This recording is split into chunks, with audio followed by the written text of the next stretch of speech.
Imagine waking up tomorrow morning to absolute silence.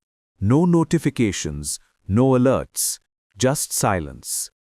You reach for your phone, and there it is, a single message from your bank. We are closed, indefinitely. What happens next is not a question of if civilization survives, it is a question of how quickly it unravels. This is not about a financial crisis. This is not about a recession or a market correction. This is about the complete and immediate shutdown of every bank on earth. No withdrawals, no transfers, no access to your money. Nothing. The question is not whether chaos will come. The question is how deep the chaos will reach before we find our way back, and whether we even can. Let us begin at the beginning, at dawn. The first hour. The sun rises over a city, any city, every city. People wake up, brew coffee, check their phones. Some are scrolling through news, others are preparing for work. The day feels ordinary, but ordinary is about to become a relic of history, because at precisely 8 in the morning, every bank in the world receives the same instruction: shut down.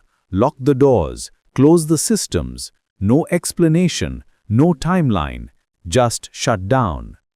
At first, there is confusion. Bank employees arriving for work find locked doors and empty lobbies. Corporate headquarters issue no statements. Government officials scramble for information.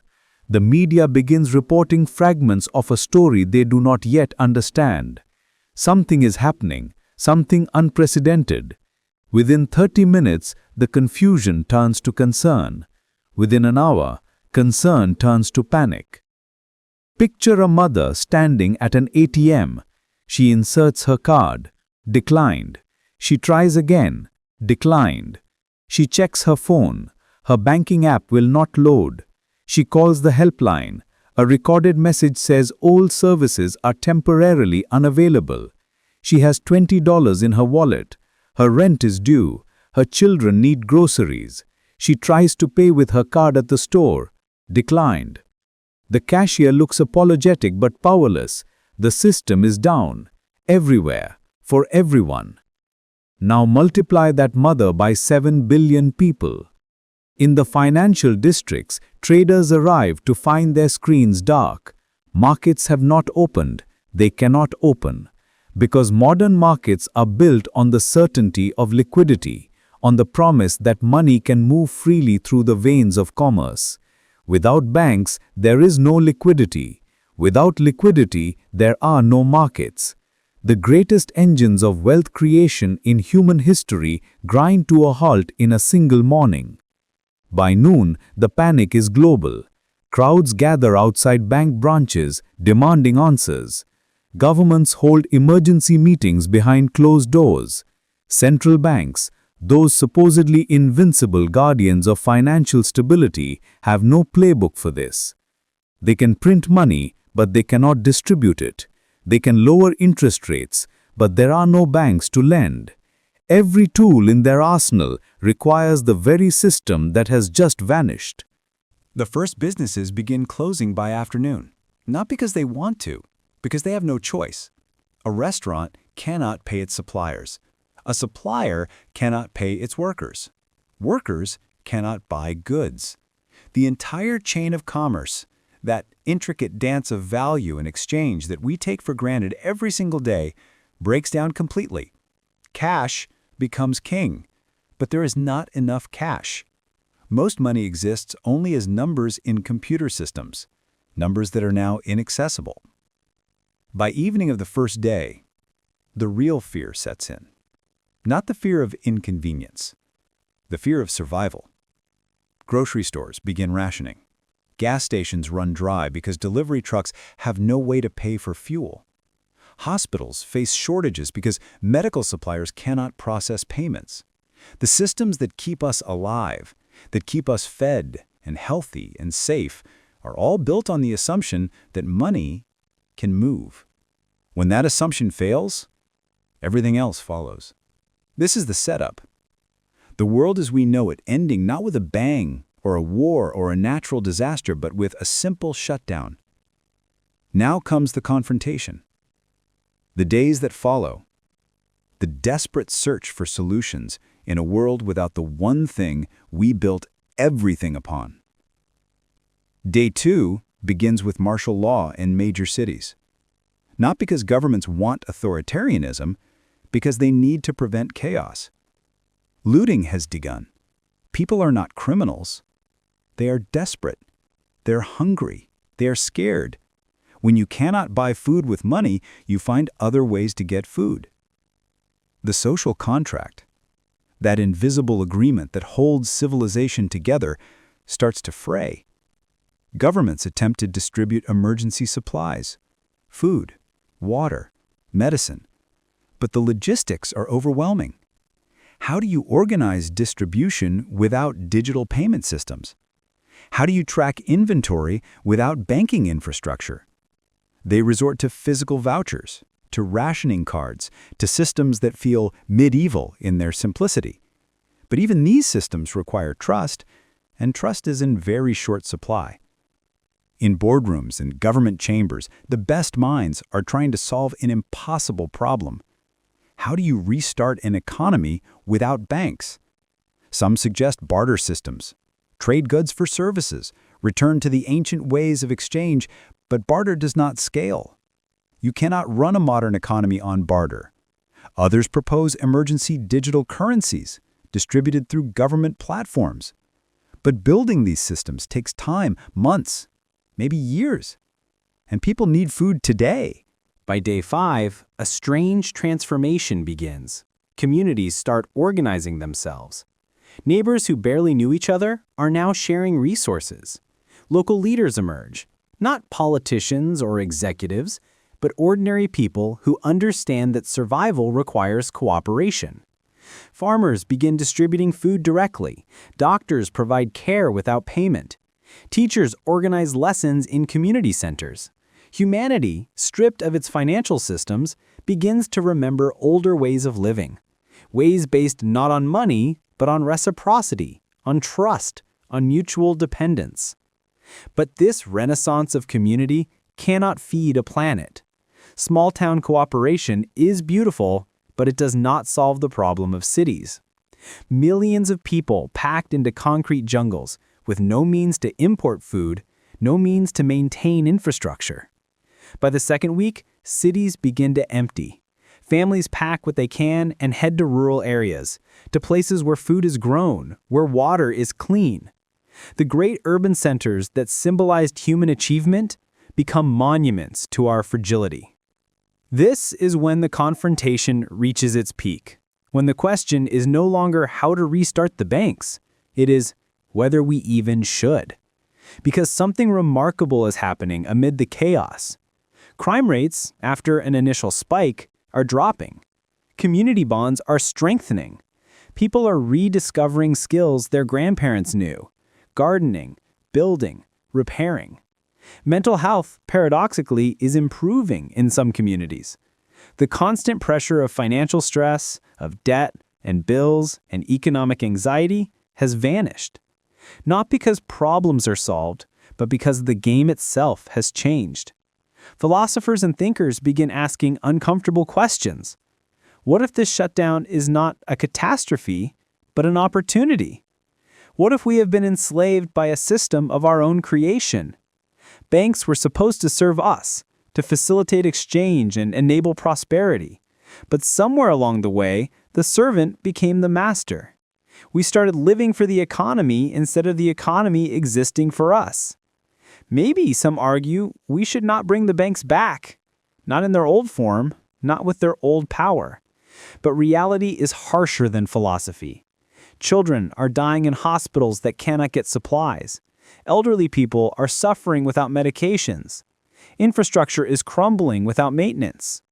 The romantic notion of a simpler life collides with the brutal truth that modern medicine, modern agriculture, modern everything requires complex systems. Systems that require coordination. Coordination that requires exchange. exchange that requires some form of money. Maybe not banks as we knew them, but something. By week 3, a consensus emerges. Not a perfect solution, but a path forward. Governments begin issuing temporary currencies, physical notes backed by nothing but the promise of future value. Local exchanges are established, where people can trade labor for credits. Digital systems start coming back online, but they are different now, decentralized, transparent, designed with hard lessons fresh in mind. Banks begin to reopen, but they are not the same institutions. They are smaller, more regulated, more accountable. The trust has to be rebuilt from zero. The resolution slows slowly, like a patient recovering from trauma. The global economy does not roar back to life, it crawls. Businesses reopen with new models, payment systems return with new safeguards, supply chains reconstruct themselves with new redundancies. The process takes months. For some sectors, it takes years. But it happens. Because humans are remarkably resilient, remarkably adaptable. We built this civilization once, we can build it again. But the world that emerges is fundamentally different. The shutdown becomes a dividing line in history. There is the before and the after. In the before, we believed banks were permanent, stable, essential. In the after, we know they are fragile. We know that any system built by humans can fail. This knowledge changes everything. Financial literacy becomes mandatory education. Children learn not just how to use money, but how money works, what banks actually do, what risks they carry. Communities maintain emergency systems, local currencies that can activate if the global system fails again. The mentality shifts from total dependence to strategic resilience. Some regions never fully return to the old ways. Rural communities that rediscovered self-sufficiency choose to maintain it. They participate in the global economy, but they do not depend on it. They have gardens and skills and local networks that make them anti-fragile. Urban centers rebuild smarter, vertical farms, local production, distributed infrastructure that can survive shocks. The banks themselves transform. The too-big-to-fail institutions are broken up. New regulations require reserve requirements that actually make sense. The derivatives markets, those complex financial instruments that turned banking into gambling, are heavily restricted. Finance returns to its original purpose, not to make money from money, but to facilitate real economic activity, to connect savers with borrowers, to enable trade and investment, the boring, essential work that banks were always meant to do. Years pass. A generation grows up hearing stories of the shutdown. To them, it sounds almost mythical, a time when the world stopped, when money disappeared, when everything hung in the balance. They cannot quite imagine it, because they live in a world where the lessons were learned, where the systems have backup systems, where no single point of failure can bring everything down. But for those who live through it, the memory never fades. They remember the panic and the fear. They remember the empty stores and the silent cities. But they also remember something else. The neighbors who shared food, the strangers who became friends, the reminder that beneath all the systems and structures, there are just people. People who need each other. People who can survive almost anything if they work together. So, what happens if banks shut down tomorrow? Everything breaks. The comfortable illusion of stability shatters. We discover how utterly dependent we have become on systems we barely understand. We face a choice between chaos and cooperation, between collapse and transformation. And somehow, painfully, slowly, we find our way through. Not back to where we were, but forward to something new. The real answer is both darker and more hopeful than we might imagine. Darker because the immediate suffering would be immense. The deaths, the disruptions, the despair. Hopeful because it would force us to confront fundamental questions. What is money, really? What is an economy for? What kind of world do we actually want to build?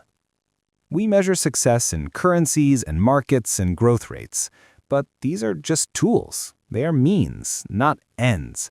The shutdown would remind us, in the cruelest possible way, what the real measures of success are. Can you feed your family? Can you help your neighbor?